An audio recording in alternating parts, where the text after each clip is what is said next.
মনস্ক হয়ে চলা যায়, মোবাইল ফোনে কথা বলতে বলতে বেধ্যানি বেখেয়ালির সাথে চলা যায়। কিন্তু হঠাৎ করে একটা ঝড় তুফানের সন্ধ্যা আসছে, যে সন্ধ্যায় রাস্তায় বৃষ্টিপাত হওয়ার কারণে কর্দমাযুক্ত পথে, কাদাযুক্ত পথে আমরা পড়ে গেছি।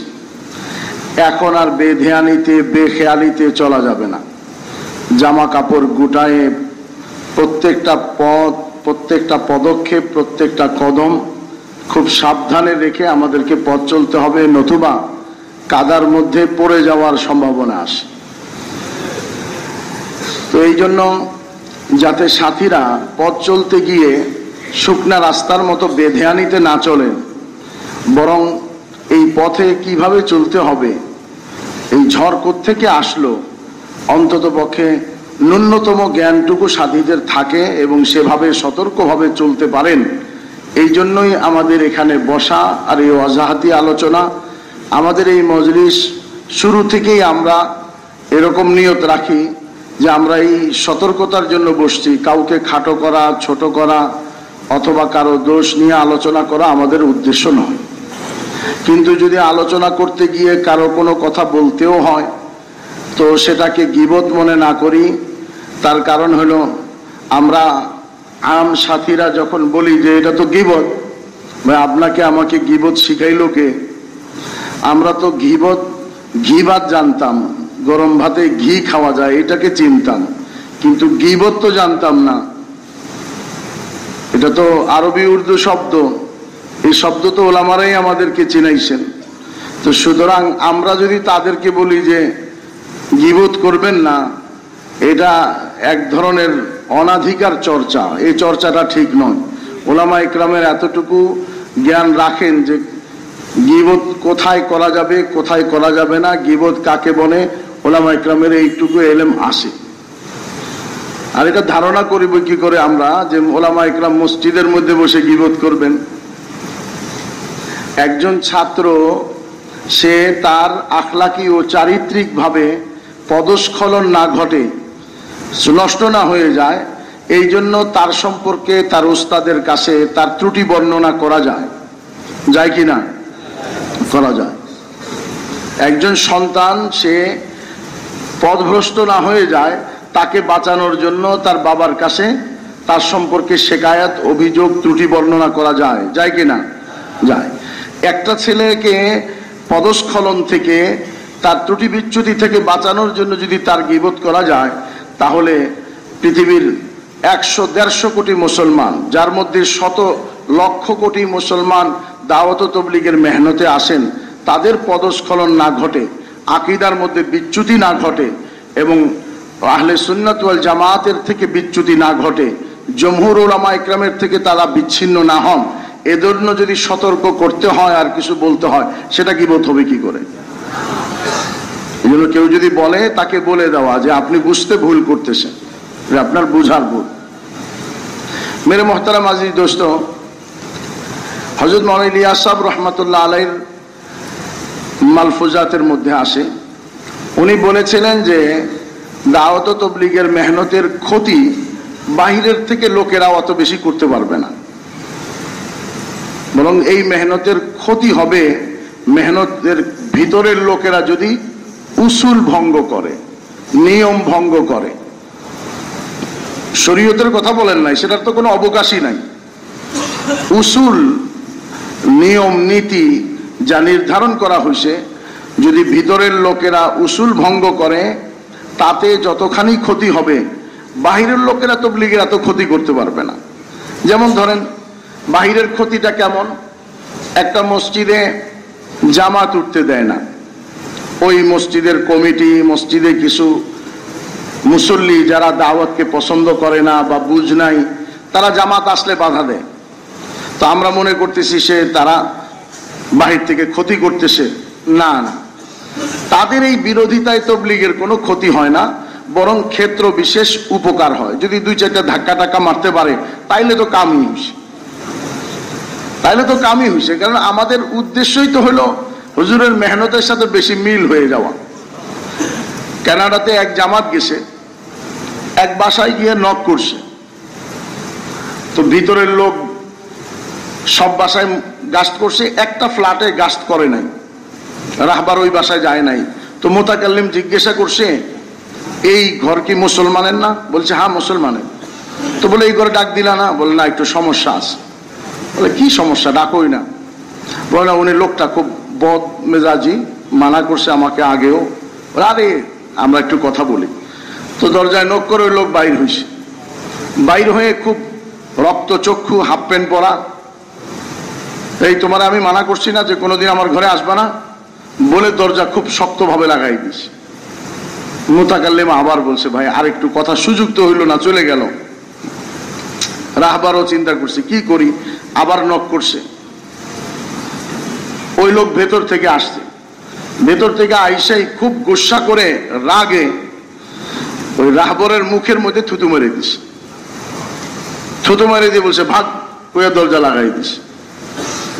তৃতীয়বার মোতাকাল্লিম এখন তার রাহবারে বলতে পারে না যে তুমি দরজা নক করো, দরজায় আঘাত করো, যে ঘটনা ঘটছে। তো মোতাকাল্লিম নিজেই দরজায় নক করছে। তো ঘরওয়ালা আবার বাইর হয়ে আসছে, আয়সা খুব রক্তচক্ষু। তো রাহবার দেখাইতেছে যে আমি না, মোতাকাল্লিম, দরজা আমি কিছু করি নাই। তো ওই লোক ভিতর থেকে আয়সা বলতেছে যে কি বলবেন? তো মোতাকাল্লিম বলছে, ভাই একটু বেশি সময় লাগবে না, 2 মিনিট 2-4 সেকেন্ড লাগবে। আপনি ওনার চেহারায় যেমন থুতু মারছেন, আমার চেহারা একটু থুতু মাইরা তারপরে চলে যান। এখন ওই লোক চিন্তা করতেছে, এটা তো কোনো কথা হইল না, এটা কেমন কথা? বল না, থুতু মারা যাবে না। বলে কেন? ওনারে মারতে পারছেন, আমারে মারবেন না কেন? বল না, আপনি এরকম অযৌক্তিক জিনিস কেন চাইতেছেন, এটা কেন বলতেছেন? ওই লোক আরবীয় নসল ছিল, অর্থাৎ কানাডাতে, আমেরিকাতে অনেক আরব দেশের লোকেরা 50 বছর আগে গেছে, দাদার আমলে গেছে, সেও নসলটা আরবের ছিল।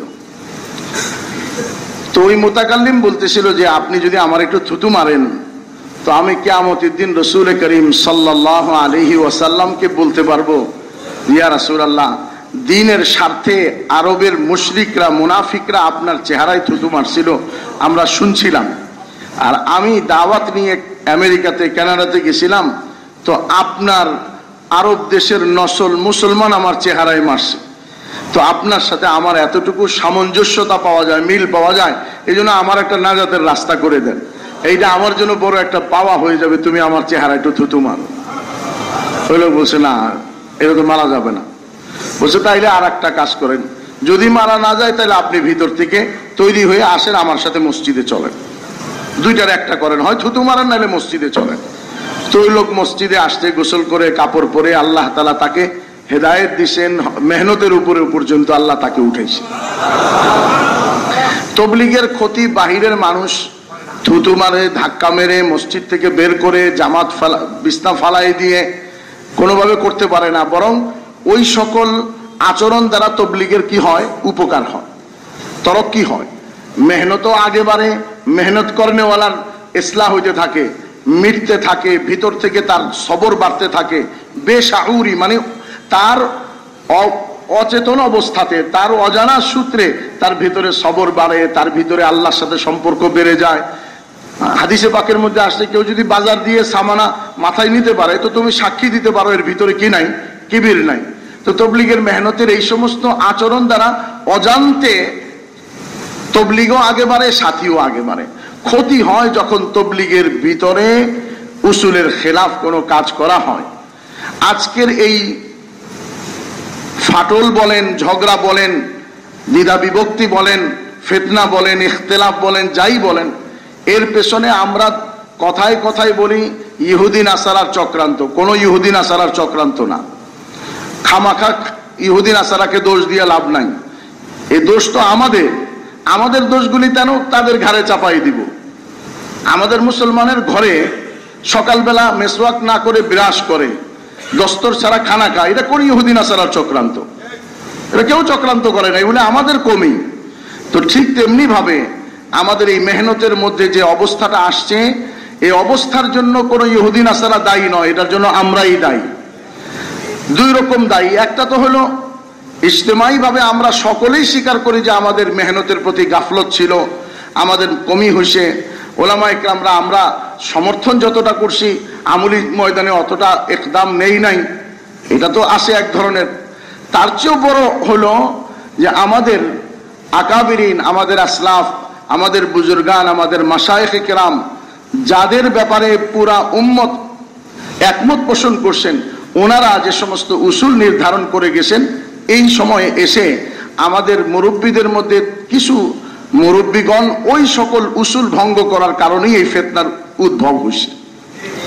যেমন ধরেন, একটা তবলিগের মধ্যে নিয়ম ছিল যে মাসআলা বলা হবে না, মাসলা উলামা ইকরাম বলবেন।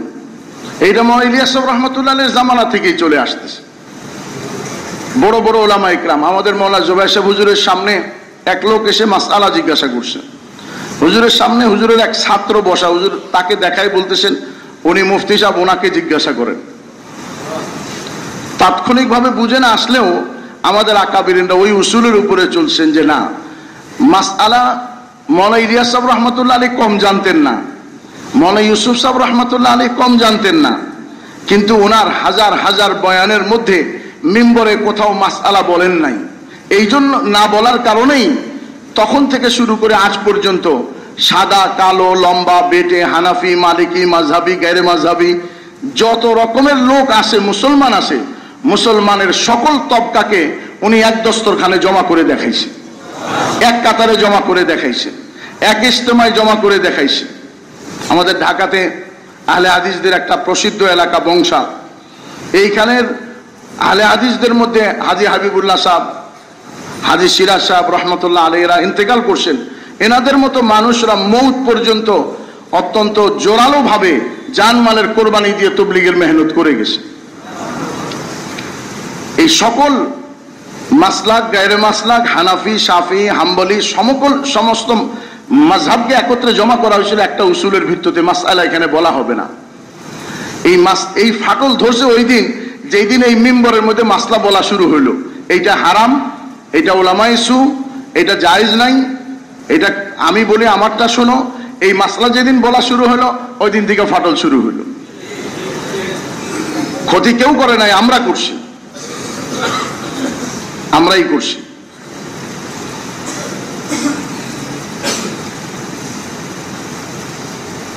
হযরত মাওলানা সাদ সাহেব দামাত বারাকাতুহুম, ওনার এবং ওনার খানদানের অনেক ইহসান এই উম্মতের উপরে আসে। কিন্তু ইহসান থাকার এবং মহব্বতের অর্থ এই নয় যে যেখানে অনুসরণ করা যাবে না, আল্লাহ আল্লাহ রসুলের পক্ষ থেকে নিষেধাজ্ঞা আছে, সেখানেও সমর্থন করব। আমরা এতটা পাগল নই। একজনের বলছে যে হালিতে 3টা করে গুনতেছে, তো বেশি কি ভাই 3টা করে দিতেছেন কেন, হালিতে তো 4টা করে। বলছে না, রৌদ্রে মাথা খারাপ হয়ে গেছে। বলে মাথা খারাপ হলে হালিতে 3টা দেন কেন, হালিতে 5টা করে দিলেই তো পারতেন। বলে না, পাগল হয়েছে তাই বলে আবার এতটাও না। লা তাআতা ফি মাসিয়াতিল খালিক, আল্লাহর নাফরমানি যেখানে হবে সেখানে কোনো ব্যক্তির আনুগত্য চলবে না, কোনোভাবেই না।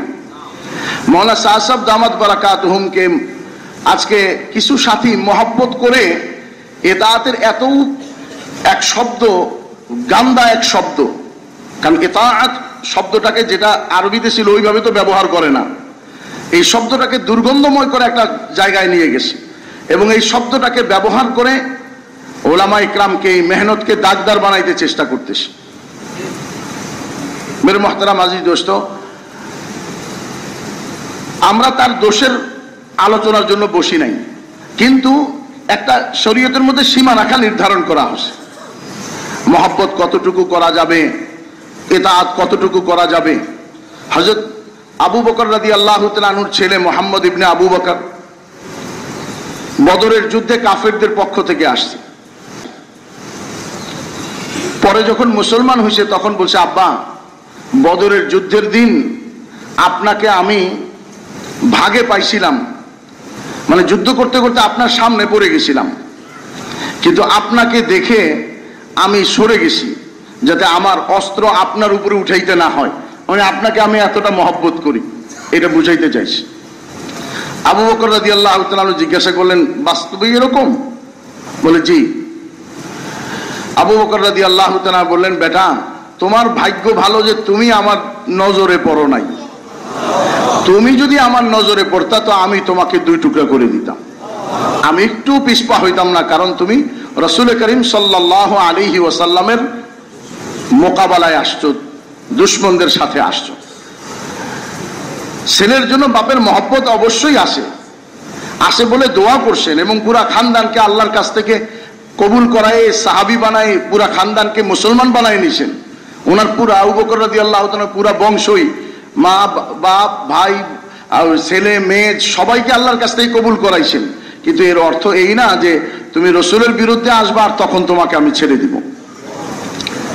সুতরাং একটা মানুষ যখন কোরআনে পাকের নস এবং কোরআনে পাকের প্রকাশ্য শব্দের বিরুদ্ধে এতটুকু কথা যদি বলে যে হেদায়েত আল্লাহর হাতে নাই, এই কথা বলার পরে আর কোনো ব্যাখ্যারই তো প্রয়োজন নাই, তার কাছ থেকে আর কোনো বক্তব্য শোনার প্রয়োজন নাই, এই শব্দ বের হওয়ার সাথে সাথেই তিনি তার অনুসরণের যোগ্যতা হারিয়ে ফেলছেন। বিধায় তাকে মহব্বত করব, এহতেরাম করব, সম্মান করব তালাবদ্ধ অবস্থাতে। এখন আর তাকে মহব্বতটা প্রকাশ করা যাবে না। আমরা এটাই বলি যে তার বিরুদ্ধে না, কিন্তু অন্তত পক্ষে মহব্বতের জায়গাটাকে এখন তালা মেরে রাখতে হবে। এখন অবস্থা হলো প্রকাশ্যে যে হযরতে উলামা ইকরামের সাথে মিলে আমাদের মেহনতকে করতে হবে।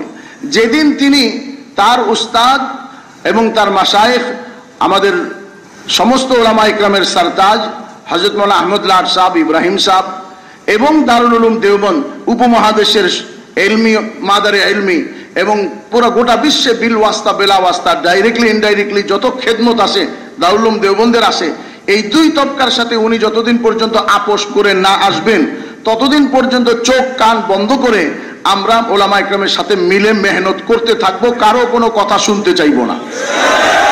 বাস এতটুকু ঠিক রেখে আমাকে চলতে হবে।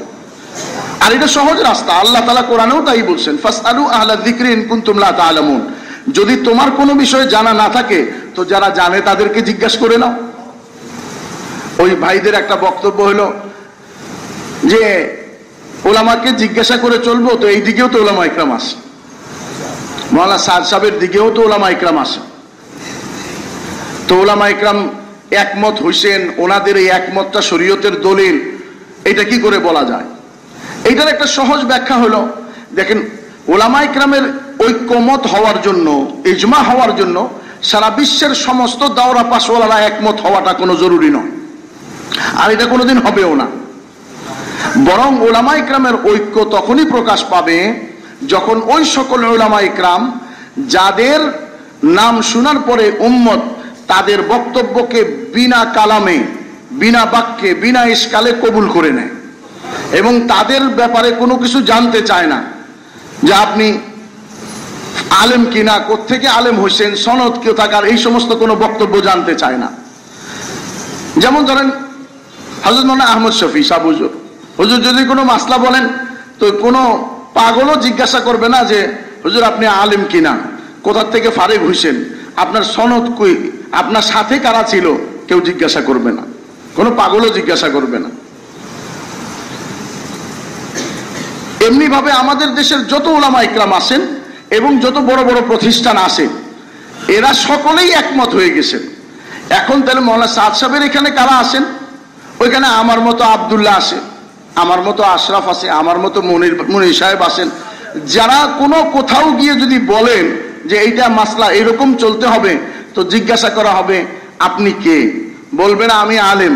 কোত্থেকে ফারেগ হইছেন, কত সনে ফারেগ হইছেন, আপনার সাথে কারা ছিল, আপনার সনদটা দেখান, এই কথার প্রয়োজন পড়বে। তো যে সকল ওলামা ইকরামের কথা চালাইবার জন্য পকেটে সনদ রাখতে হয়, আমরা তাদের কথায় নই, আমরা উম্মতের ওই সমস্ত ওলামা ইকরাম যাদের এলমের উপরে, যাদের এলমি পরিপক্কতার উপরে, যাদের আলেম হওয়ার উপরে উম্মতের সমস্ত শ্রেণী একমত, আমরা তাদের দিকে তাকাই দেখছি তারা সকলেই এক জায়গায় আসে। এই জন্য এখানে আর কোনো এই কথা চলবে না যে এই দিকেও আলেম আসে। তাদের মধ্যে একটা বক্তব্য এখন খুব সমানে ভাইরা ব্যবহার করতেছেন, ওরাও জানমাল কোরবানি করতেছেন, কষ্ট করতেছেন, তকদিরের ফেরে পড়ে গেছেন, নাইলে কারো বদদুয়ার মধ্যে পড়ছেন, না হইলে মেহনতের মধ্যে কোনো আগ্রাস ছিল, কিছু একটা ছিল। আর আমরা যারা ওলামা ইকরামের সাথে আসছি, এটাও আমাদের কৃতিত্ব নয়, আল্লাহ তাআলার। আমাদের এক মুরব্বী বলছিলেন, আমার মনে আছে যে প্রতিদিন 2 রাকাত করে নামাজ পড়বা, এই জন্য একজন সাথীকে বলতেছিলেন যে তোমার যোগ্যতা না থাকা সত্ত্বেও আল্লাহ তাআলা তোমার বেশাউরিতে তোমাকে হকওয়ালাদের সাথে রাখছেন, এই জন্য রোজানা 2 রাকাত করে নামাজ পড়বা। তো আমার ওই ভালো কোরবানি করতেছেন, কষ্ট করতেছেন, মেহনত করতেছেন, কিন্তু তকদিরের মাইরে পড়ে গেছেন, অথবা কারো বদদুয়ার মধ্যে। অথবা এরকম হয় অনেক সময়, যখন মানুষ মেহনত করে, কোরবানি করে, কিন্তু নিরালায়, নীরবে, নিভৃতে হারামে লিপ্ত থাকে, তখন মানুষ সহি পথ থেকে চলে যায়। মুস্তাবা হারাম লোকমা যখন পেটে পড়ে, হক কবুল করার যোগ্যতা তখন থাকে না। এই জন্য দেখবেন যারা ওলামা ইকরামের সাথে আসে, ওনারা স্বতঃস্ফূর্তভাবে বলেন আলহামদুলিল্লাহ, আমি তো ভাই কিছু বুঝি না, আলেমদের সাথে আসি, ওনারা যা বলবেন আমরা তাই করব।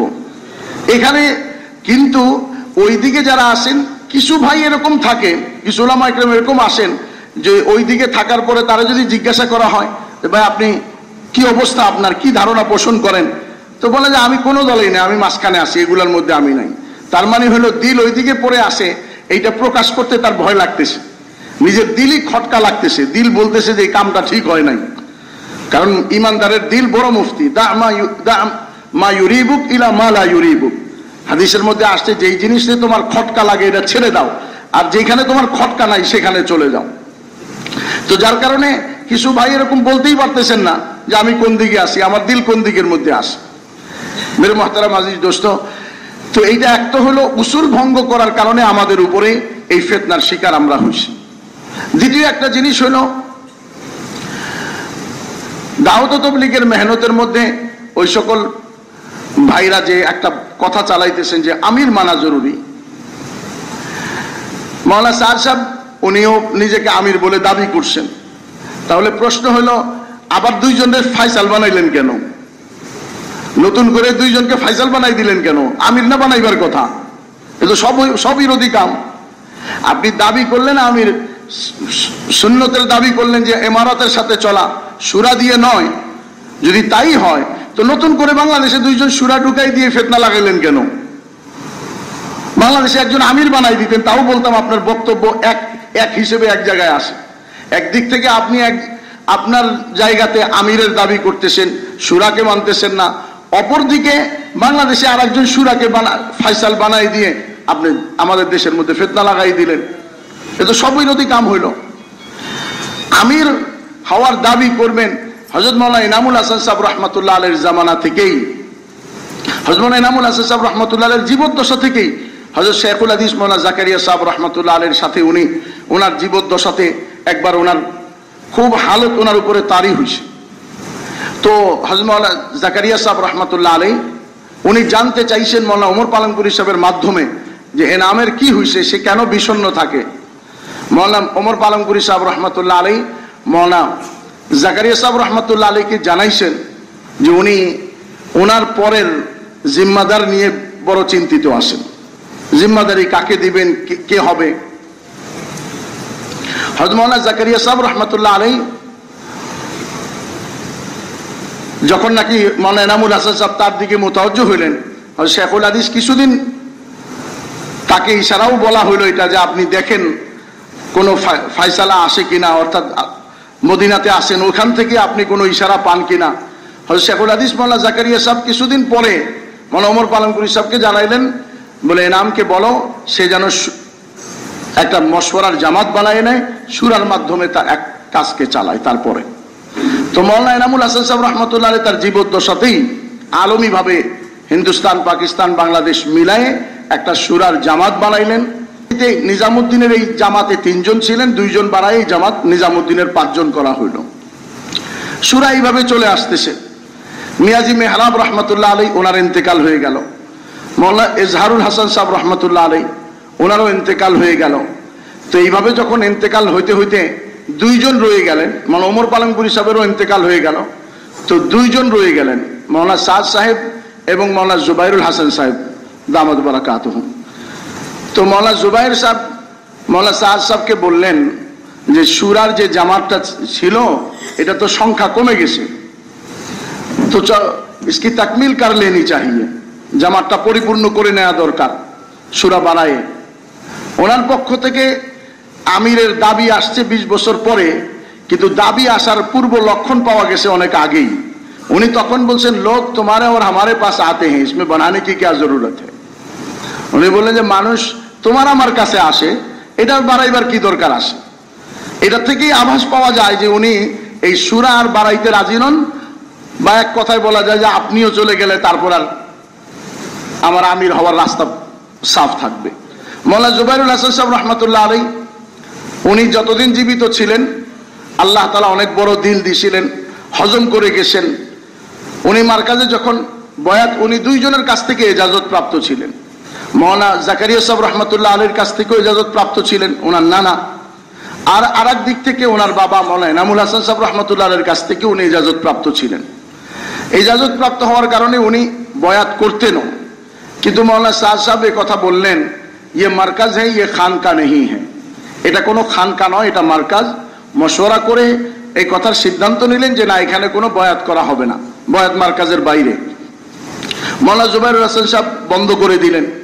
ওনার খুব ঘনিষ্ঠ লোক কেউ যাইতো কামরার ভিতরে, বদ্ধ কামরাতেও যদি বলতো যে হযরত আপনার সাথে আমি একটা রুহানি তাল্লুক করতে চাই, আপনার কাছে বয়াত হইতে চাই, তখনও তিনি স্পষ্ট এই কথাই বলতেন যে না, মশওয়ারা হইছে বয়াত না করার, সুতরাং আমি এটা করব না। অথচ মাওলানা সাদ সাহেব মাওলানা জুবাইরুল হাসান সাহেবের ইন্তেকালের পরপরই 2014 সনে যখন নাকি মাওলানা জুবাইর সাহেবের ইন্তেকাল হয়ে গেল, এরপর থেকে উনি বয়াত করতে শুরু করলেন। প্রশ্ন হলো এখন কোথায় গেল সেই প্রশ্ন? আপনি বললেন এটা মার্কাজ, এটা খানকা না, তাহলে মাওলানা জুবাইর সাহেবের ইন্তেকালের পরে কি নিজামুদ্দিন মার্কাজ নাই, খানকা হয়ে গেছে? তাহলে তো ঠিকই আছে, তাহলে তো নিজামুদ্দিন যাওয়া এখন আর উচিত না। তার কারণ আপনার বক্তব্য অনুযায়ী এটা এখন মার্কাজ নয়, এটা এখন খানকা, কারণ আপনি এখন বয়াত শুরু করলেন। মাওলানা সাদ সাহেব এখন বয়াত শুরু করলেন, পুরুষের মধ্যেও শুরু করলেন, মহিলাদের মধ্যেও শুরু করলেন, রশি দিয়ে বাকায়দা রোজানা করতে শুরু করলেন। এরপরে আস্তে আস্তে দেশেও শুরু করলেন, বিদেশেও শুরু করলেন। এমনকি বয়াতের ক্ষেত্রে আজকে যদি দাওয়াত ও তবলিগের মেহনতে ঢুকে কেউ তবলিগের উসুলের খেলাফ কোনো কিছু মার্কাজে করতে চায়, কোনো জায়গায় করতে চায়, কেউ যদি কোনো এলাকাতে বলে আমাদের এখানে সপ্তাহে একটু বাড়াই দিলাম 4টা গাছ, কেউ যদি বলে আমাদের এখানে মসজিদে রোজানা 2.5 ঘন্টা নয়, রোজানা 8 ঘন্টা, 10 ঘন্টা, 12 ঘন্টার মেহনত, কেউ যদি বলেন আমরা বছরে 40 দিন নয়, বছরে আমাদের এখানে 20 দিন, তরতিবের খেলাফ করেন, যদি আপনার আমার কষ্ট লাগে, গোসা লাগে নীতির খেলাফ করলে, তাহলে বয়াতের নীতির খেলাফ যে আপনি করলেন, আর সারা বিশ্বের সমস্ত তাসাউফের জগতের ওলামাদের দিলের মধ্যে কষ্ট দিলেন। বয়াত করতে গিয়ে উনি মাওলানা ইলিয়াস সাহেব রহমাতুল্লাহ আলাইহিকে উনি দেখেন নাই, দেখার প্রশ্নও আসে না, ওনার বহু আগে ইন্তেকাল হয়ে গেছে। কিন্তু উনি বয়াত করতে শুরু করলেন এইভাবে যে মাওলানা ইলিয়াস बयात करता हूं मैं मौलाना इलियास साहब रहमतुल्लाह अलैह के हाथ पर साद के वास्ते से साद साहेबेर माध्यमे मौलाना इलियास साहेबेर हाथे आमी बयात ग्रहण करतेছি। তো বয়াত গ্রহণ মৌলানা ইলিয়াস সাহেবের হাতে কি করে হইলো?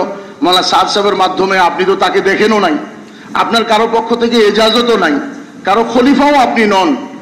আপনি একদিক থেকে মৌলানা জুবাইর সাহেবকে নিষেধ করলেন, আর এক দিক থেকে আপনি শুরু করলেন তো করলেন এইভাবে ইজাজতবিহীন অবস্থায় শুরু করলেন, তাও আবার এরকম রকমের খেয়ানত করে যে আপনার মধ্যে মৌলানা ইলিয়াস সাহেবের মধ্যে কোনো রকমের কোনো দেখা সাক্ষাতের কোনো সুযোগও নাই, অথচ আপনি বয়াত তার নাম নিয়ে করতেছেন। এই সকল বিষয়াদির কারণেই ভেতরে ভেতরে এই ফাটল। অনেকে বলেন যে ভাই এতদিন পরে কেন এটা হইল, আগে বয়ান করেন নাই, আগে উনি কথা বলেন নাই, তো তখন তো কোনো ইশকাল হইল না। এটার দুইটার জবাব। একটা জবাব হইল আগে উনি বলেন নাই এই কথা নয়, আগে এত শক্তভাবে বলেন নাই, স্থূলভাবে বলছেন, সাধারণ পাবলিক বুঝে নাই, কিন্তু ওলামা ইকরাম বুঝছেন। বুঝে হযরত মাওলানা ইব্রাহিম সাহেব, মাওলানা আহমদ লাট সাহেব, মার্কাজের মুরব্বীরা মাওলানা ইয়াকুব সাহেব, ওনারা ওনাকে বুঝাইতে চেষ্টা করছেন। 10 বছর 12 বছর পর্যন্ত বারবার তাকে নিয়ে বসা হয়েছে, তাকে বলা হয়েছে ভাই এইভাবে তারদিদ করে কথা বলো না। আমাদের আকাবিররা কখনো কেউ এইভাবে কাউকে কটাক্ষ করে আঘাত করে কারো কলিজায় আঘাত দিয়ে কখনোই কথা বলেন নাই। মাওলানা ওমর পালনপুরি সাহেব রহমতুল্লাহ আলাইহি একবার জামিয়া ইমদাদিয়া কিশোরগঞ্জে আমরা গেছি, তো এখানকার একজন মুহাদ্দিস সাহেব হুজুর বলতেছেন, ইজতেমার পরপর গেছি, 1990 সনে মৌলানা সাইদ খান সাহেব হুজুর গেছিলেন ওনার সাথে। তো আমাদের এক ওস্তাদের সাথে আমরা গাছতে গেছি। তো মুহাদ্দিস সাহেব বলতেছিলেন যে আমি ইজতেমায় গেছিলাম, মৌলানা ওমর পালনপুরি সাহেব রহমতুল্লাহ আলাইহির কথা বলতেছে যে ওনার বয়ান শুনছি, ওনার বয়ানের সময় আমার এরকম মনে চাইছে যদি নাচা জায়েজ থাকতো তাহলে আমি ময়দানে কিছুক্ষণ নাচতাম, যে একজন আলেমের বয়ান কিরকম হয়। যদি নাচা জায়েজ থাকতো তাহলে আমি নাচতাম যে একজন আলেমের বয়ান কিরকম হয়। এক সময় ছিল যখন উম্মতের সমস্ত ওলামা ইকরাম আমাদের আকাবিরিনদেরকে শুধু মহব্বত করছেন, শ্রদ্ধা করছেন, এহতেরাম করছেন, শুধু তাই নয় বরং সারা বিশ্বের সমস্ত বাতিলদেরকে কথা বলছেন যে ওনাদের মেহনতের বিরুদ্ধে কোনো ইশকাল, কোনো অভিযোগ থাকলে আমাদের কাছে বলো, এর নিরসন আমরা করব। মৌলানা ইলিয়াস সাহেব রহমতুল্লাহ আলী যখন প্রথম দিন এই মেহনতকে নিয়ে মুফতি কিফায়েতুল্লাহ সাহেব রহমতুল্লাহ আলীর কাছে গেছেন এবং গিয়ে তিনি এই কথাই বলছেন যে হযরত আমার দিলের মধ্যে এক কাইফিয়ত তৈরি হয়েছে, আমার ভিতরে এক জেহেন তৈরি হয়েছে, আমার ভিতরে এক চেতনার উদয় হয়েছে যে আমি মেহনত এইভাবে করব, আপনি আমার থেকে শুনেন। যদি মনে করেন যে এই মেহনত এভাবে করা কোরআন হাদিস সম্মত হবে, কোরআন হাদিস এটাকে সাপোর্ট করে, সমর্থন করে, তাহলে আপনি এজাজত দিবেন, আমি এই মেহনত করব। কিন্তু যদি মনে করেন কোরআন হাদিস এজাজত না দেয়, তাহলে আপনি শুধু আমাকে বাধা দিয়ে ক্ষান্ত হবেন না, তার কারণ আপনি বাধা দিলেও আমি শুনবো না, আমার ভেতরে যে চেতনা আসছে আমি তো এটা করে ছাড়বো।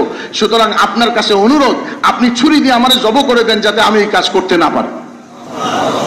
প্রথম দিনই বলছেন মুফতি কিফায়েতুল্লাহ সাহেব রহমতুল্লাহ আলীকে, মৌলানা ইলিয়াস সাহেব রহমতুল্লাহ আলী বলছে আমাকে জব করে দেন যাতে আমার দ্বারা এই ফিতনা কায়েম হইতে না পারে। মনে মুফতি কিফায়েতুল্লাহ সাহেব রহমতুল্লাহ আলী ওনাকে আশ্বস্ত করছেন এবং বলছেন যে না, এই মেহনত তো কোরআন হাদিস সম্মত, কিন্তু প্রশ্ন হলো করবে কে? নিজের পয়সা খরচ করে এইভাবে এই তরতিবে কে করবে? উনি বলছেন হুজুর শুধু আপনি এতটুকু বলেন যে কোরআন হাদিসের সমর্থন আছে কিনা, আর বাকি কাজ কে করবে এটা আমি আল্লাহ তাআলার কাছ থেকে কবুল করাই নিব। ঠিকই উনি কবুল করাইছেন। উম্মতের এক বিশাল তবকা, বিশাল একটা শ্রেণী তাদের কষ্টার্জিত হালাল পয়সা খেতে খামারে কাজ করে দিনভর দোকানে দোকানে মজদুরি করে তাদের ওই পয়সা সাহাবাতের মতো দিনের কাজে তারা খরচ করছে।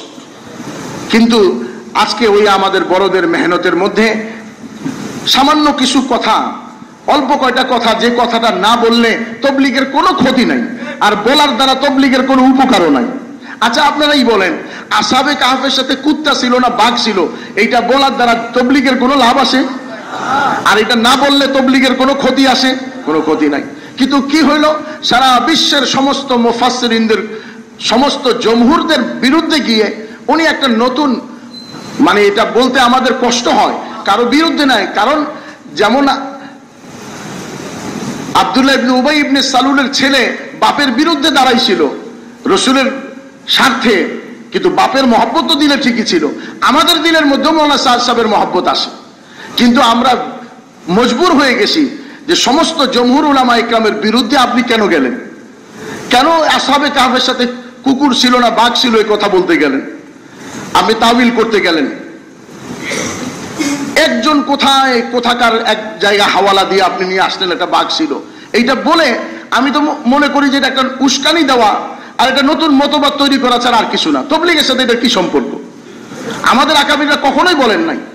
একবার 1994-95-তে দারুল উলুম দেওবন্দের আসাতিজাদের এবং ছাত্রদের এক জামাত নিজামুদ্দিন মার্কাজে আসছে। আমি ছাত্র হিসেবে ওই জামাতের সাথে ছিলাম। তো দারুল উলুম দেওবন্দের জালালাইনের ওস্তাদ ছিলেন মৌলানা আব্দুর রহিম বাস্তাবী সাহেব, উনিও ছিলেন ওই জামাতে। তো মৌলানা ওমর পালনপুরি সাহেব রহমতুল্লাহ আলাইহি সকালে ফজরের পরে উনি লম্বা সময় বয়ান করেন। তো 2.5 ঘন্টা প্রতিদিন বয়ান করতেন, প্রতিদিন বয়ান করতেন 2.5 ঘন্টা করে। কখনোই কোনো আলেম এসকাল তো অভিযোগ তো দূরের কথা, কখনো তাদের বয়ানের উপরে কারো দিলের ভিতরে কোনো চোটও লাগে নাই। তাদের কথা এরকম ছিল। মৌলানা ওমর পালনপুরি সাহেব রহমতুল্লাহ আলাইহি বয়ানের পরে দারুল উলুমের আসাতিজাদের সাথে বসছেন নাস্তায়। তো নাস্তা করতে বসে मौलाना अब्दुल रहीम बस्तावी और एक जन उस्ताद दुई जन के बोलते मौलाना आप लोगों ने तो मेरा बयान सुना होगा फजर में। तो उन्होंने बोले जी हजरत सुनसी, कोई बात ऐसी मैंने की है जो नामुनासिब है, नाशाइस्ता है, गैर सही है, कोनो कथा कि आमी एमन बोलছি যে কথাটা বলা উচিত না, যে কোরআন হাদিস সম্মত না, কিংবা যে কথাটা না বললেই ভালো। তো ওস্তাদরা বললেন, না হযরত, এমন কোনো কথা হয় নাই।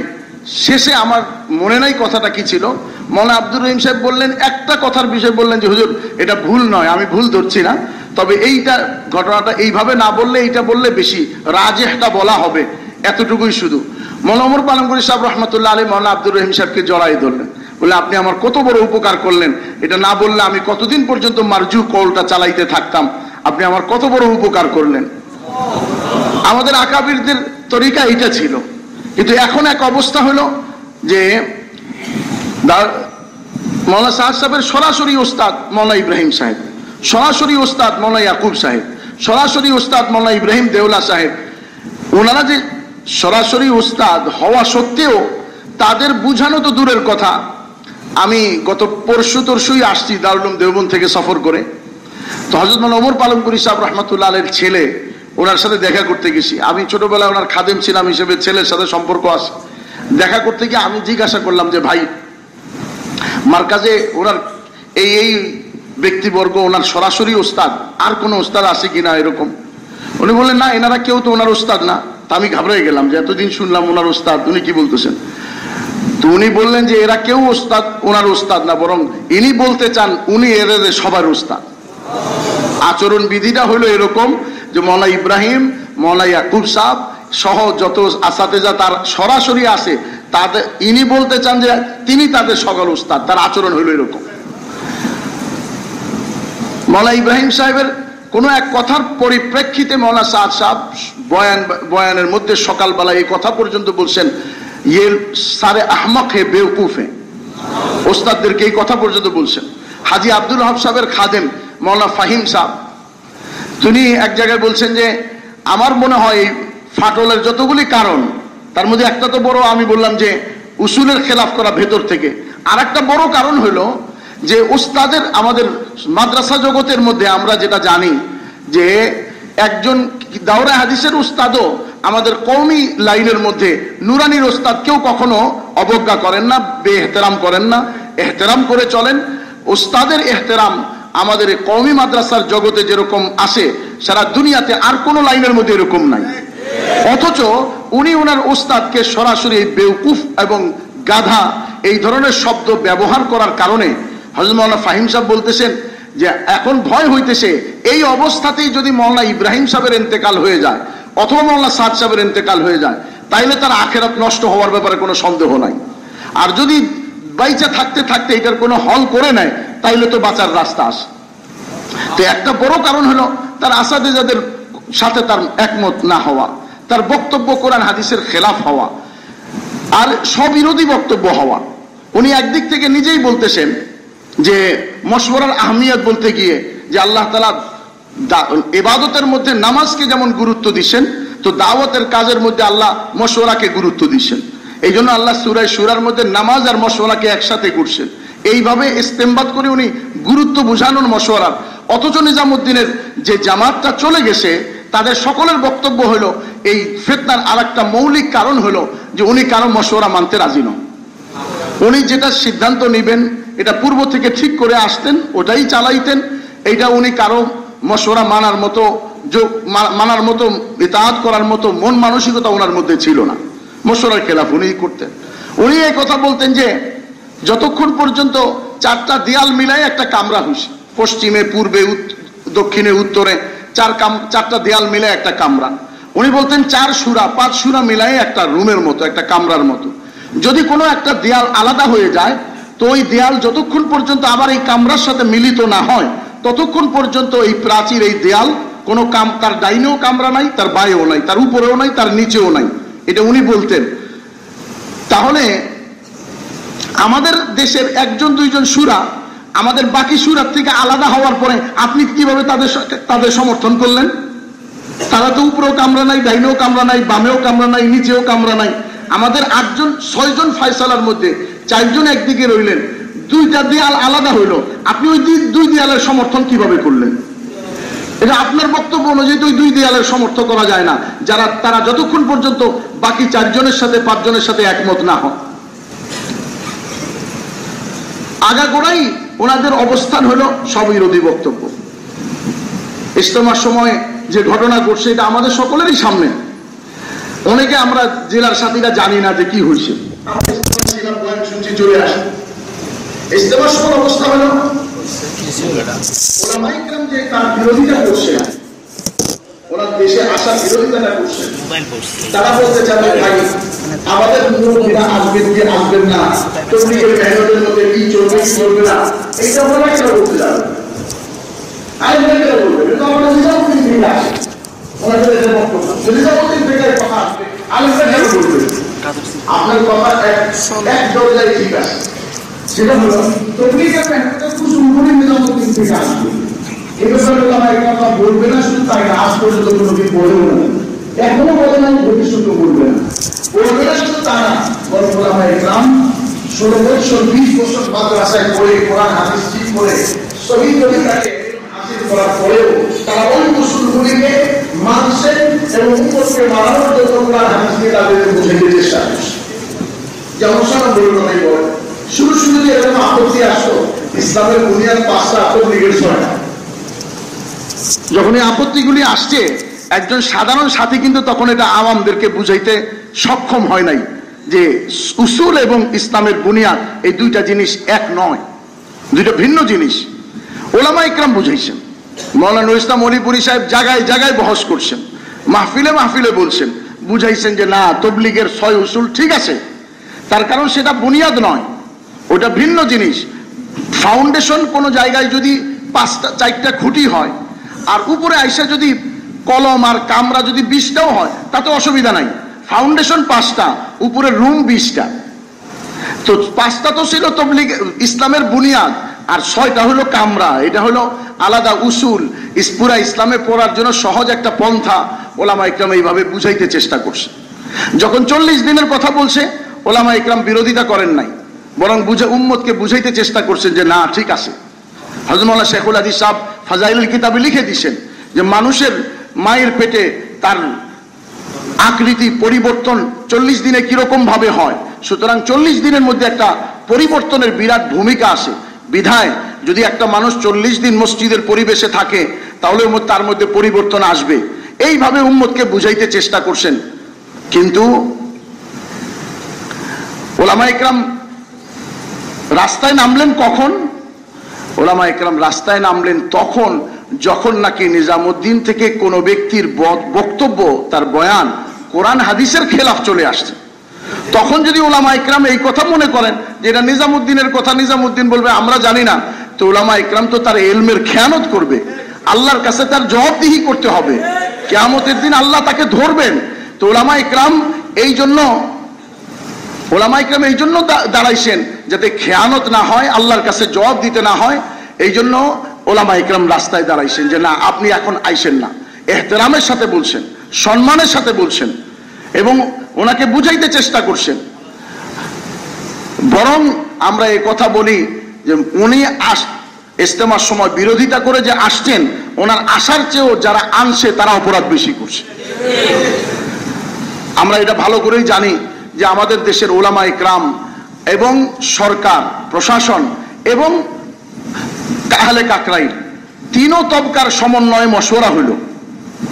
কাকরাইলের শুরা হযরতরাও ছিলেন, প্রশাসনিকভাবে লোকজনও ছিলেন, আবার আমাদের বেফাকের ওলামায়ে কেরামও ছিলেন। সকলের সমন্বয় সিদ্ধান্ত হলো যে যখন এটা কোনো সুরাহা হচ্ছে না, তাহলে এই বছর মাওলানা সাদ সাহেবও আসবেন না, অপরদিকে মাওলানা ইব্রাহিম সাহেব, আহমদুল্লাহ সাহেবও আসবেন না, কেউ আসবেন না। হ্যাঁ, ওনাদের প্রতিনিধি হিসেবে 5 জন উভয় পক্ষ থেকে আসতে পারে, আসলে উভয় পক্ষ থেকে আসবে, না আসলে কোনো পক্ষ থেকে আসবে না, এইটা সিদ্ধান্ত হলো। এর মধ্যে আমাদের মাওলানা জুবাইর সাহেব হুজুরও ছিলেন, আমাদের ভাই ওয়াসিফ সাহেবও ছিলেন, অন্যান্য সুরা সাথীরাও ছিলেন, ওলামায়ে কেরামরাও ছিলেন, সরকারও ছিল। উনি একজন সুরা ওনাকে এই মশওয়ারার খেলাফ করে, যে মশওয়ারার গুরুত্ব মাওলানা সাদ সাহেব দিয়ে থাকেন, আর তারা ইতাআতের জামাত বলেন, অথচ নাফরমানির সাথে গোটা ওলামায়ে কেরামকে, আহলে কাকরাইলকে, প্রশাসনকে বুড়া আঙ্গুল দেখায় উনি ওনার চক্রান্ত করে মাওলানা সাদ সাহেবকে হিন্দুস্তান থেকে ব্যাংকক নিয়ে, যেহেতু ইন্ডিয়া থেকে যে প্লেন আসবে, এই প্লেনে যাতে না বুঝতে পারে, এরকম কোনো কল্পনা থাকতে পারে বা এরকম কোনো প্রশাসনিকভাবে ব্যবস্থা থাকতে পারে। এই জন্য ওনাকে থাইল্যান্ড নিয়ে গেলেন এবং থাইল্যান্ডের ব্যাংকক থেকে ওনাকে প্লেনে উঠায় বাংলাদেশে আনাইলেন। এরপরের পরিস্থিতিটা আমাদের জানা আছে, এয়ারপোর্টে যা হয়েছে। তো এয়ারপোর্টে যা হয়েছে ওলামা ইকরাম ইমানের খাতিরে করছে, কিন্তু যারা তাকে আনছে তারা ইমানের খাতিরে আনে নাই, তারা বিশ্বাসঘাতকতার সাথে আনছে, তারা মশওয়ারার খেলাফের সাথে আনছে। আমরা সাদ সাহেবের কথা তো বলবো পরে, আমরা আগে তাদের বিচার চাই যারা মৌলানা সাদ সাহেবকে এই দেশে এনে তাকে অপমানিত করছে, তাকে লাঞ্ছিত করছে। তিনি আমাদের মুরব্বী, তার বক্তব্যের কথা ভিন্ন, সে ব্যাপারে আমরা একমত নই, কিন্তু আমরা কখনো এটা চাই নাই আমাদের মুরব্বী দেশে আসুক আর দেশের মানুষ তাকে বাধা দেখ আর সে অপমান হয়ে দেশ থেকে ফিরে যাক, এটা আমরা কখনো চাই নাই। বরং এটার জন্য এটা আমাদের একটা জোরালো দাবি, যারা তাকে এই দেশে এনে অপমান করছে তাদের বিচার হোক, জনগণ তাদেরকে চিনুক তারা কারা, এবং তাদের ফিতনা থেকে এবং তাদের ষড়যন্ত্র থেকে যাতে সমস্ত আপামর জনতা, সমস্ত তবলিগের সাথীরা যাতে সতর্ক থাকে। এবং এটা আমাদের জানা আছে এটা কারা করছে, একজন সুরা একা এই গোটা জিনিসটা করছে। এই জন্য মেরে মুহতারাম আজিজ দোস্ত, এক তো হলো ওলামা ইকরামের এখন এই অবস্থার মধ্যে কিছু করণীয় ওলামা ইকরামের, কিছু হলো আম সাথীদের। ব্যাপকভাবে তাদের মধ্যে একটা কথা চলতেছে যে ওলামা ইকরাম কেন আমাদের এই ব্যাপারে নাক গলাবেন, কথা বলবেন। আমি আগেই বলছি যে উসুলের ব্যাপারে যদি হইতো তো ওলামা ইকরাম কোনোদিন বলতেন না। বলছেন কোন ব্যাপারে? যখন শরীয়তের ব্যাপারে এসে দাঁড়াইছে। আর ওলামা ইকরাম বলবেন না কেন? হযরত মাওলানা ইলিয়াস সাহেব রাহমাতুল্লাহ আলাইহির মালফুজাতের মধ্যে আসে, উনি সাথীদেরকে বলছেন যে যে যেখানে, অর্থাৎ যে সাথী মেহনতের যেখানেই থাকুক, তাকে বলছেন যে ওলামা ইকরামের দিকে তাকায় মনে করবে যে উনি আমার চেয়ে অনেক উঁচু এবং জরুরি কাজের মধ্যে মশগুল আছে, উনি আমার চেয়ে উঁচু এবং জরুরি কাজের মধ্যে মশগুল আছেন, এই জন্য ওনাদের কাছে দোয়া নিতে যাবে। মাওলানা ইলিয়াস সাহেব রাহমাতুল্লাহ আলাইহি তো এইভাবে রাহবরি করছেন। আর আমাদের সাথীদের বেবুজির কারণে আর সাদ সাহেবের সাথে তাদের অবৈধ মহব্বতের কারণে, অবৈধ মহব্বত মানে হলো এখানে অবৈধ মহব্বত মানে হলো শরীয়তের সীমা লঙ্ঘন করা, অন্য কিছু না। তো এই মহব্বতের কারণে, আকীদাতের কারণে আর চোখ এত অন্ধ হয়ে গেল, এখন আর না কোরআন হাদিস দেখতে চান, না কোনো আহলে ইলমকে দেখতে চান, না কোরআন হাদিস শুনতে চান, না বুঝতে চান, কিচ্ছুই শুনতে চান না। তারা চোখও বন্ধ করছে, কানেও আঙ্গুল দিছে, শুধু দিলটা সাদ সাহেবের জন্য খোলা রাখছে। আমরা এটাই বলতে চাই, সাদ সাহেবকে মহব্বত করেন, আমরাও করব, কিন্তু আপাতত কিছুদিন চোখ কান খোলেন আর মহব্বতের দরজাটায় তালা মারেন। যেদিন আবার এই অবস্থা আল্লাহ চাহে তো শেষ হবে, হল হবে, উনি রুজু করে নেবেন সহি তরিকাতে, বিশুদ্ধভাবে ওলামা ইকরামের উপরে, ওলামা ইকরাম তার উপরে আস্থা প্রকাশ করবেন, দারুল উলুম ওনার উপরে মুতমাইন হবেন, ওই দিন আমরা আবার ইনশাআল্লাহ চোখ কানের সাথে সাথে দিলের মহব্বতের দরজাটাও সেদিন ইনশাআল্লাহ খুলে দিব। তৎপর্যন্ত দিলের দরজাটা, মহব্বতের দরজাটা বন্ধ রাখতে হবে। এইটা আমাদেরকে খুব সতর্কভাবে খেয়াল রাখতে হবে। হযরত উলামা ইকরামকে বলা হয় যে আপনারা বাহির থেকে লোকমা দিয়েন না। একটা কথা মাওলানা সাদ সাহেব এই কথা বলছেন, আমি ওই মজমায় ছিলাম প্রথম যখন বলছে, নিজামুদ্দিনের জোরে বলছিলেন, উনি কথাটা আসলে উলামা ইকরামকে বলেন না, সাথীরা এটা উলামা ইকরামের জন্য ব্যবহার করতেছে। মাওলানা সাদ সাহেব এটা বলছিলেন পুরনো সাথীদেরকে, যারা কাজ থেকে কিছুদিন পর্যন্ত দূরে ছিল, বাইরে গেছে, কোথায় সফরে গেছে, গ্রামে গেছে, হঠাৎ করে মহল্লার কাজে আইসা জুটছে।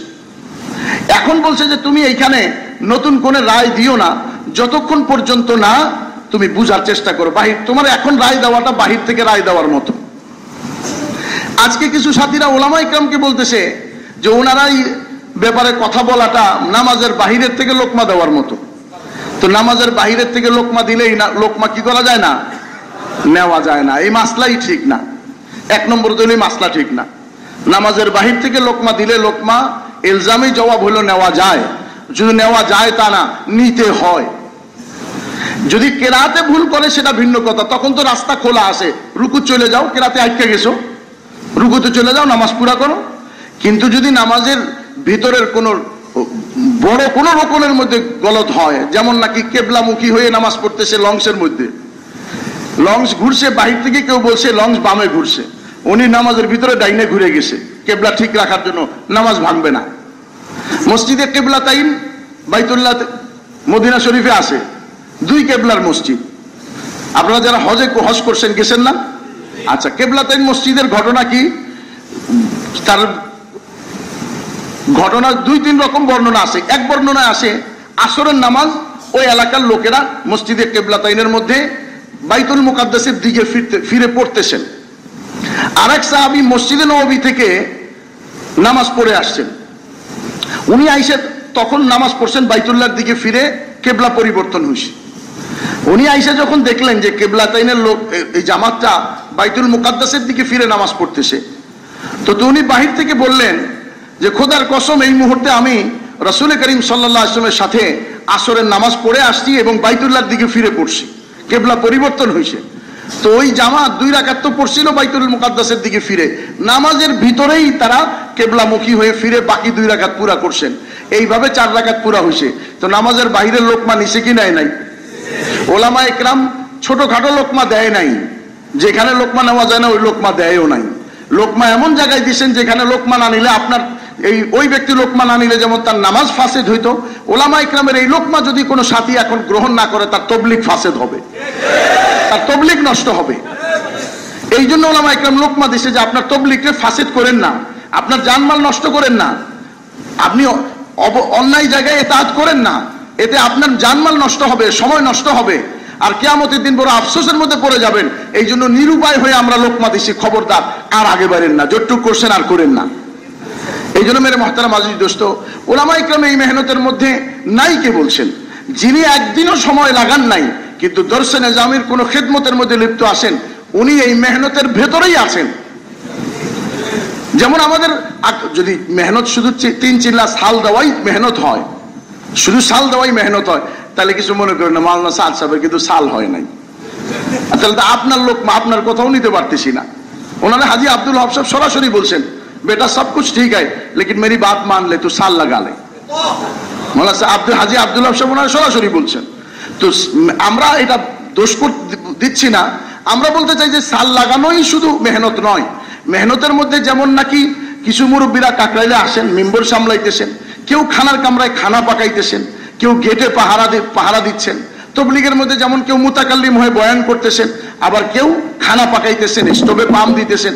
গোটা মেহনতটা মিলাই যেমন মেহনত, ঠিক তেমনি ভাবে আমাদের দাওয়াত ও তবলিগের মেহনতের মধ্যে যেমন মার্কাজ আসে, যেমন তাসাউফ লাইনে খানকা আসে, যেমন দর্স তাদরিসের মধ্যে মাদারিস আছে, এরা সবাই মেহনতের অন্তর্ভুক্ত, এরা সবাই মেহনতের ভিতরেই আসে। সুতরাং বাহির থেকে লোকমা দিবেন না এই কথা বলে উলামা ইকরামকে এই মেহনত থেকে বিচ্যুত মানে বাহির করা, বহিষ্কার করার অধিকার কোন তবলিগের সাথীদের নাই। দ্বিতীয় জিনিস হলো, আচ্ছা জাহিরি ভাবে আমরা যদি মনে করি যে সমস্ত উলামা ইকরাম সাল দেন নাই, 3 চিল্লা দেন নাই, তারা আমাদের ভিতরে কেন কথা বলবেন, কেন উনি মেহনতের মধ্যে নাই? যদি এ কথা মনেও করেন তো সাল দেনেওয়ালা, 3 চিল্লা দেনেওয়ালা লক্ষ লক্ষ আলেম এই দেশে আসেন, যারা আলহামদুলিল্লাহ দাওয়াতের মেহনতের মধ্যে বাকায়দা সময় লাগাই থাকেন। তো আপনি তারাও তো একই কাতারে জমা হয়ে গেছে, তো আপনি তাদেরকে কি করে বলবেন যে লোকমা দিয়ে না? সে তো মেহনতের ভিতরে। আপনি আজকে ওলামা ইকরামের কথা আপনার সাধারণ সাথীরা মনে করতেছে যে আমরা তবলিগ করতে গিয়ে দেখছি কোথাও তো আলেম লাগে নাই, গাছ করতে গিয়ে দেখছে আলেম লাগে না, 3 দিনে জামাতে গেছে আলেম লাগে না, বিদেশি জামাত আসছে উর্দুওয়ালা জামাত আলেম লাগে না, হিন্দি সিনেমা দেখিয়া উর্দু শিখছে, এর দিয়ে তর্জমা করাই লওয়া যায়। আমরা হাইছেন না, আমি দেখছি একজনে তর্জমা করে, তো তারা জিজ্ঞেস করছি আপনি কিভাবে শিখছেন, উর্দু শিখলেন কিভাবে? বলে হুজুর মাফ করে দিন, তবলিগে লাগার আগে অনেক বেশি হিন্দি সিনেমা দেখছিলাম, ওইটার থেকে উর্দু শিখছি। তো তবলিগ করার তর্জমা করতে গিয়ে দেখছে আলেম দরকার হয় না। আচ্ছা আরবি? বলে আরবিও লাগে না, নোয়াখালী, চিটাগাং এই সমস্ত অঞ্চলে বহু মানুষ সৌদি আরবে থেকে আসছে, তারা আরবদের আরবি আলেমের চেয়ে ভালো বুঝে, তার কারণে আঞ্চলিক আরবি বলে। আঞ্চলিক আরবি বলার কারণে তাদেরটা উলামা ইকরামের চেয়ে ভালো বুঝেন ওনারা। তো একটা হলো যে উলামা ইকরামের এইখানেও দরকার হয় না, আরবি তর্জমাতেও দরকার হয় না, উর্দু তর্জমাতেও দরকার হয় না, গাছতেও দরকার হয় না, খেদমতেও দরকার হয় না। আমির, আমাদের ভ্যানওয়ালাও আমির হইছে, রিক্সাওয়ালাও আমির হইছে, ড্রাইভার সাহেবও আমির হয়, আবার এরকম ভাবে জজ সাহেবও আমির হয়, ইঞ্জিনিয়ার সাহেবও আমির হয়। এখানেও দেখা গেছে যে মৌলানা সাহেবের দরকার হয় না। বাধ্যতভাবে সে দেখছে কোথাও মেহনতের মধ্যে আলেম প্রয়োজন লাগে না, আলেম ছাড়া মেহনত তো চলে। এই জন্য বলছে যে আমরা আলেমরা কেন বক্তব্য দিতে যাবে? অথচ সে জানে না যে এই মেহনতটা যে সারা দুনিয়া ব্যাপী চলতেছে, এটা আলেমের কাঁধের উপরে ভর করেই চলতেছে। এই মেহনতটা যে চলতেছে, ওলামা ইকরাম নিজ থেকে ধরে রাখছেন। ছোট বাচ্চা বাজার করে নিয়ে আসছে বাবা, তো বাপ ছেলে বলতেছে আব্বা বাজারে ব্যাগটা আমাকে দেন। তো বাপ জানে এটার মধ্যে 10 কেজি গোশত আছে, 10 কেজি পেঁয়াজ আছে, 20 কেজির বস্তায় উঠাইতে পারবে না। না আব্বা আমাকে দিতেই হবে, নাছরবান্দা। তো বাপ ছেলের হাতে বাজারে ব্যাগ ধরাই দিয়ে নিচে দিয়ে ধরে রাখছে। তো ছেলে এটা ধরে নিয়ে যেতেছে, বাপ এটাকে আলগায় নিয়ে যেতেছে। ছেলে আর বাপের হাত দেখে নাই যে ধরে রাখছে। ও উপর দিয়ে যে বাজারের ডান্ডা দুটো ধরছে, এটা দিয়ে মনে করছে যে আমিই ধরছি। আইনা মাকে আইনা বলতেছে, মা এই দেখো বাজার 20 কেজির বাজার আমি নিয়ে আইসা পড়ছি। তো বাপও চুপি চুপি হাসে আর বলে, না আমার বেটা তো জওয়ান হয়ে গেছে, আমার ছেলে তো অনেক বড় হয়ে গেছে, মাশাআল্লাহ 20 কেজির বাজার উঠাই নিয়ে আসছে। অথচ মা বাপ দুইজনেই জানে যে বাজার সে উঠায় নাই, বাজার তো বাপে উঠাই নিয়ে আসছে। তো মেরে মোহতারাম আজিজ দোস্ত, আজ আমাদের সাথীরা মনে করতেছে ফ্রান্সে আলহামদুলিল্লাহ কাজ চালু হয়ে গেছে, আমেরিকাতে কাজ চালু হয়ে গেছে, অমুক জায়গাতে আমরা আলহামদুলিল্লাহ একটা জামাত চালাই, মেহনতকে আলগায় নিছি। সে জানে না যে গোটা মেহনতটা ওলামা ইকরাম নিচ থেকে আলগায় ধরার কারণে আমি শুধু বাজারের ব্যাগের ডান্ডা ধরছিলাম, আমি শুধু ডান্ডাটা ধরছিলাম, অথচ নিচ থেকে কাজটা আগলায় রাখছে হযরত ওলামা ইকরাম। ওনারা যদি ছেড়ে দিতেন তাহলে বাজারও নষ্ট হইতো, আমার হাতও নষ্ট হইতো, আমিও যাইতাম বাজারও যাইতো, আমিও যাইতাম আমার তবলিগও যাইতো। ওলামা ইকরাম আগলায় ধরছেন বিধায়ী, এই জন্য মেহনত এই পর্যন্ত চলছে। আর যদি ওলামা ইকরাম ছেড়ে দেন তাহলে তারা জানে না যে আমাদের কোনো মসজিদে আর জায়গা পাওয়া যাবে না, কোনো মুসলমানের কাছে গাস্ট করতে পারবো না।